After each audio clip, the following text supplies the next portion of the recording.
Allah birinə dünyada cəza vermək istəsə, hədislərdə qeyd olunur ki, o qədər onun başını qatır ki, ibadət yadına düşmür, başı çox qarışıq olur. Fikri lazımsız şeylərə o qədər məşğul olur, lazımsız şeylər haqqında o qədər düşünür, faydalı şeylər haqqında düşünməyə fürsəti qalmır, imkanı qalmır.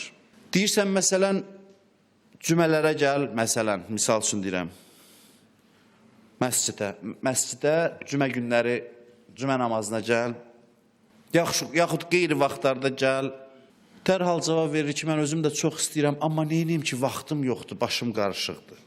Namaz qılana da aid ola bilər bu. Bunun başının qarışıq olması, bu elə bilir ki, təsadüfi bir şeydir. Amma sual vermir özünə ki, kimdir səni məşğul eləyən? Niyə məşğulsan? Allahın cəzasıdır bəzən elədiyin əməllərə görə başı qatıb, gəlməyəsən. Çünki Allah sənin səsini eşitmək istəmir. Lap sadə dillə desək.